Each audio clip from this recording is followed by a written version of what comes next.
Hello students, second video है ये। और पुराने वीडियो में हमने बात की थी रिफ्रैक्शन की। रिफ्रैक्शन में फ्रीक्वेंसी कांस्टेंट, डेंसर मीडियम में रे टुवर्ड्स नॉर्मल जाएगी, वेलोसिटी डिक्रीज होगी, वेवलेंथ डिक्रीज होगी। स्नेल्स लॉ को यूज करके फॉर्मूला आया था mu equal to sine i upon sine r और सी बाई वी और V1 upon V2 for related refractive index. एक छोटा सा क्वेश्चन इसी पर बेस्ड है। We have three medium A, B and C for same angle of incidence I. Angle of refraction in medium A is 25 degree, in B in 30 degree and C is 35 degree. In which medium speed of light is maximum? Logically देखते हैं, simple एक logic में answer आएगा। जिसमें R सबसे कम है वहां पर रे सबसे ज्यादा क्लोज आई है, यानी यहां पर रे का डेविएशन सबसे ज्यादा हुआ है, मींस सबसे डेंसर A है।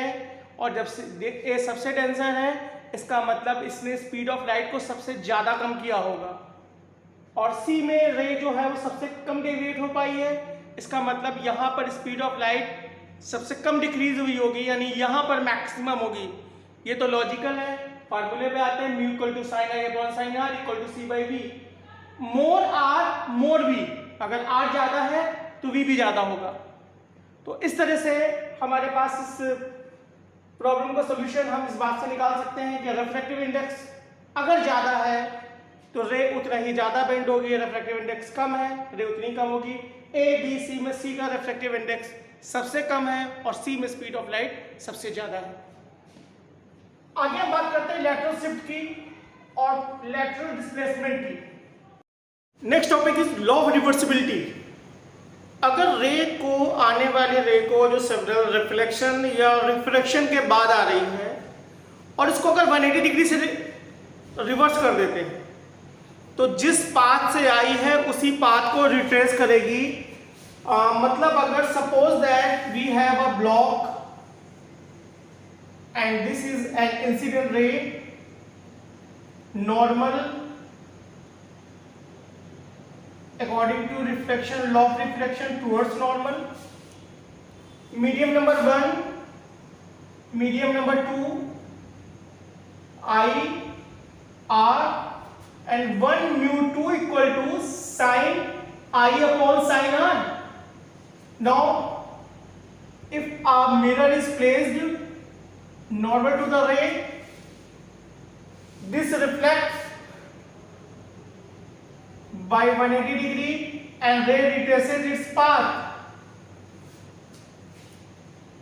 Means if R is angle of incidence in denser medium, angle of refraction becomes I, or 2 mu 1 equal to sin R upon sin I.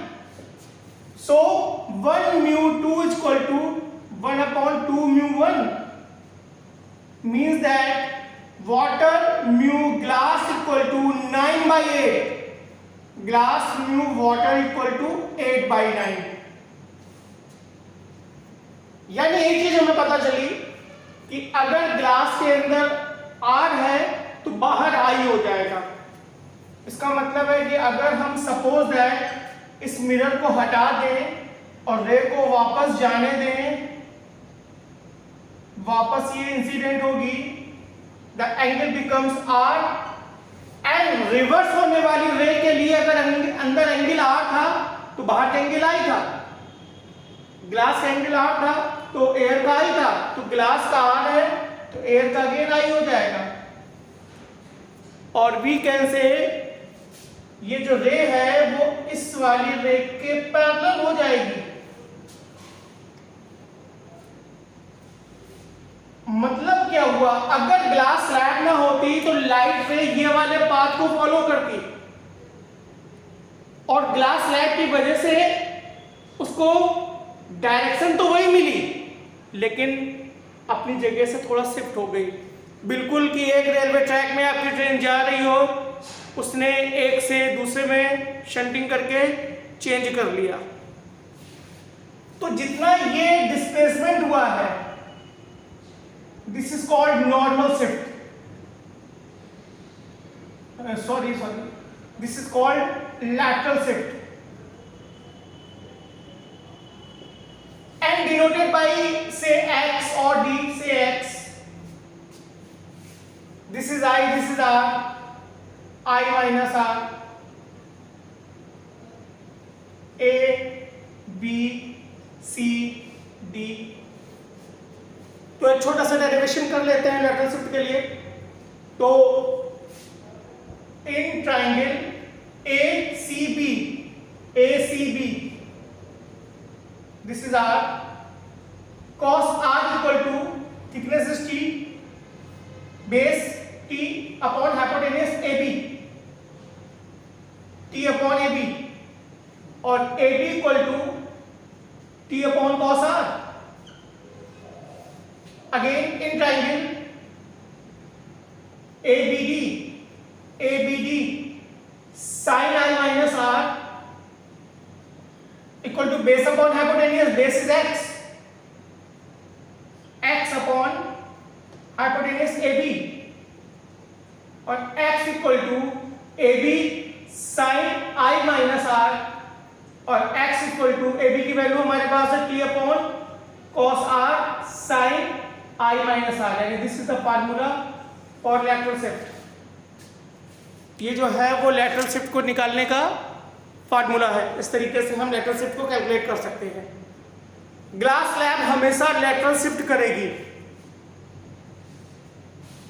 अगला टॉपिक हमारा आता है कि वी हैव डिफरेंट मीडियम. हमारे पास बहुत सारे mediums एक के बाद एक हैं और वहां पर रिफ्रैक्शन कैसे होगा.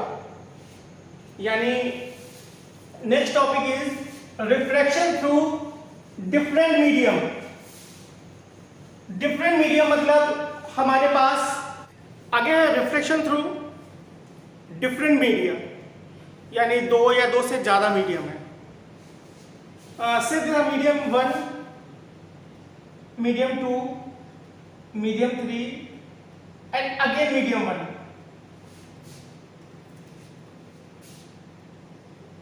This is the incident ray. First normal, angle of incidence is I, bend towards normal R, and 1 mu 2 equal to sin I upon sin R for this surface. Again, from law of reversibility, interior alternate R, this is S, this is S,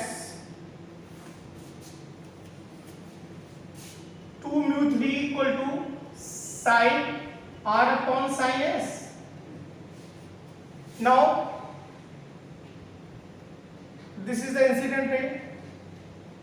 As we know, glass slab जो है वो lateral shift करती है और raise जो होती है parallel होती है, यानी निकलने वाली रेज के पैरेलल हो जाएगी. और पैरेलल का मतलब ये एंगल अगर आई है तो ये भी आई हो जाएगा. यानी 3 mu 1 equal to sin S upon sin I. Now 1 mu 2 into 2 mu 3 into 3 mu 1 equal to sin I upon sin R into sin R upon sin S into sin S upon sin I. I R R sin S sin S. So 1 mu 2 into 2 mu 3 into 3 mu 1 equal to 1. यहां से कभी कभी बहुत कुछ आ जाता है. 2 mu 3 equal to 1 upon 1 mu 2 into 3 mu 1. As we know, 1 mu 2 equal to 1 upon 2 mu 1. So 1 mu 3 equal to 1 upon 3 mu 1. तो इस 1 upon 3 mu 1 की जगह 1 mu 3 कर देंगे तो 2 mu 3 equal to 1 mu 3 upon 1 mu 2. इस तरह से अगर थर्ड का रिफ्रैक्टिव इंडेक्स सेकंड के रिस्पेक्ट में निकालना हो तो न्यूमरेटर में थर्ड आएगा और डिनोमिनेटर में सेकंड आएगा. या इन जनरल कई बार ये वाटर और ग्लास के केस में आ जाता है. आपके सामने ए म्यू जी गिवन होता है 3/2, ए म्यू वाटर दिया होता है 4/3, यानी वाटर के रिस्पेक्ट में ग्लास के निकालने को बोल दिया जाता है डब्ल्यू म्यू जी। एयर के रिस्पेक्ट में ग्लास गिवन है, एयर के रिस्पेक्ट में वाटर गिवन है, और बोला गया कि एक वाटर ब्लॉक को, वाटर के अंदर ग्लास के ब्लॉक को डाल दिया गया है और उसका अब रिलेटिव रिफ्रैक्टिव इंडेक्स क्या होगा, यानी W mu G.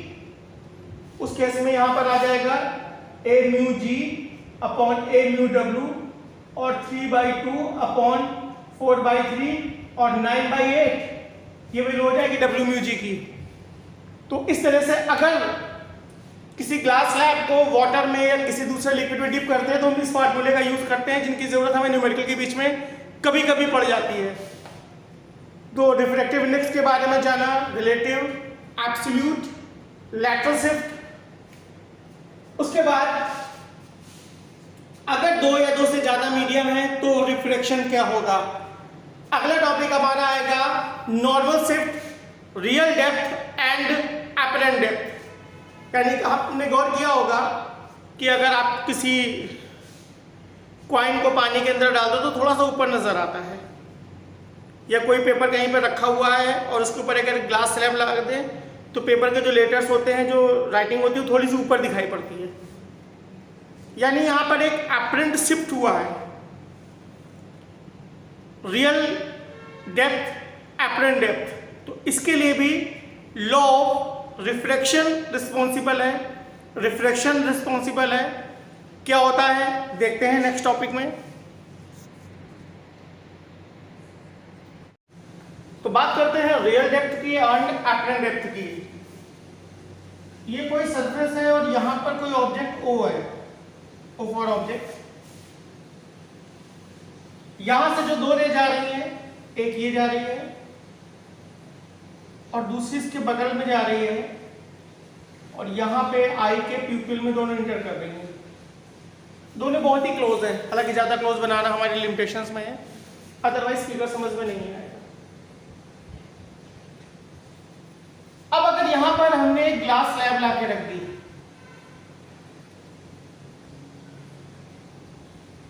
This is the glass slab. Glass slab में जो नॉर्मल रे आ रही है, नॉर्मली जा रही है, वो तो सीधे निकल जाएगी। लेकिन जो ये वाली रे है, जो सेकंड रे है, वो अपने पास से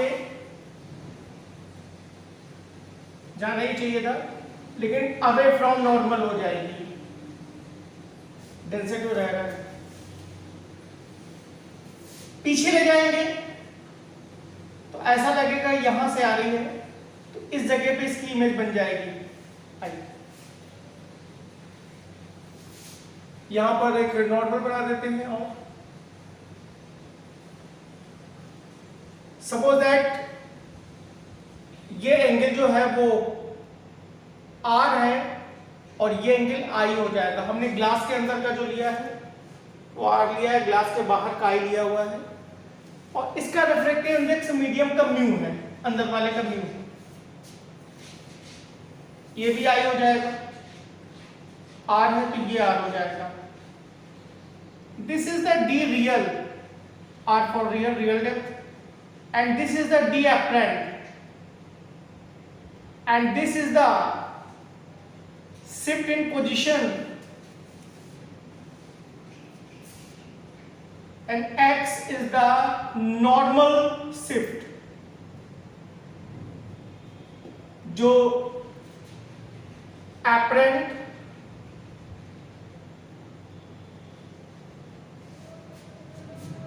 change in position। तो हमें इससे कैलकुलेट करना है, हमें रियल डेप्थ और अपरेंट डेप्थ में एक फार्मूला बनाना है। O I A B and B is closed to A means OB को हम नियरली इक्वल कर सकते हैं OA के, and OA is the real, IB is nearly equal to the IA because of B is close to A, D apparent. Now mu is equal to sin I upon sin r. This is from Snell's law. Sin I based upon hypotenuse AB upon IB. Sin I, sorry, perpendicular upon hypotenuse upon sin r perpendicular AB upon hypotenuse AB upon OB mu equal to OB upon IB. OB is nearly equal to the OA, which is equal to the DL upon D apparent, and mu is equal to real depth upon apparent depth, और mu उस medium का refractive index है जहां पर object रखा हुआ है। तो अगर डेंसर मीडियम में ऑब्जेक्ट रखा हुआ है तो म्यू 1 से ज्यादा है, तो रियल ज्यादा है, न्यूमरेटर बड़ा है, रियल ज्यादा है, एपरेंट छोटा है। अगर म्यू 1 से कम है, अगर ऑब्जेक्ट रेयर मीडियम में है और डेंसर से देखा जाता है तो रियल डेप्थ कम हो जाएगा, एपरेंट ज्यादा हो जाएगी, क्योंकि फ्रैक्शन बनेगा। तो एक बाहर बगुला है, एक टांग पर टारगेट को देखते हुए खड़ा हुआ है, अंदर मछलियां भी हैं जो उसके टारगेट है। बगुले को मछलियां जो है वो पास नजर आ रही हैं, क्यों? वो डेंसर मीडियम में एपरेंटली पास नजर आ रही हैं। बगुला जो है रेयर मीडियम से देख रहा है, डेंसर मीडियम में ऑब्जेक्ट को देख रहा है, तो जो मछलियां हैं वो उनको उसको बहुत अच्छे से विजिबल हो रही हैं। और मछलियां जो कि डेंसर मीडियम में है तो वो डेंसर मीडियम से रेयर मीडियम की चीजों को देख रही हैं, बाहर की चीजों को देख रही हैं, तो दूर नजर आ रही है, क्योंकि वहां पर रिफ्रैक्टिव इंडेक्स होगा, फ्रैक्शन में आएगा। यानी बगुले की चोंच जो है वो मछली को दूर नजर आ रही है, मछली टहल रही है आराम से कि बगुला तो बहुत दूर है अभी, और बगुले को मछली अच्छे से नजर आ रही है। तो जैसे ही रेंज में आती है शिकार हो गया। अब मछली को समझा दिया होता अगर कि भाई वो एपरेंटली दूर नजर आ रहा है, दूर है नहीं, तो शायद वो बच जाती। तो इस तरह से हमारे पास रियल डेप्थ और एपरेंट डेप्थ का फार्मूला। अब हम बात करते हैं इसकी। तो x की वैल्यू क्या हो जाएगी? D real minus D apparent. यहां से अगर हम डी एपरेंट की वैल्यू निकालेंगे, this is the D real upon mu, यानी D real minus D real upon mu, और x equal to D real common ले लेंगे 1 minus 1 by mu, and this is the formula for normal displacement और normal shift। तो आप लोगों को ये टॉपिक क्लियर हुए होंगे उम्मीद करते हैं। कोई वीडियो बहुत ज्यादा एडिट नहीं हो रहे हैं, नो मैटर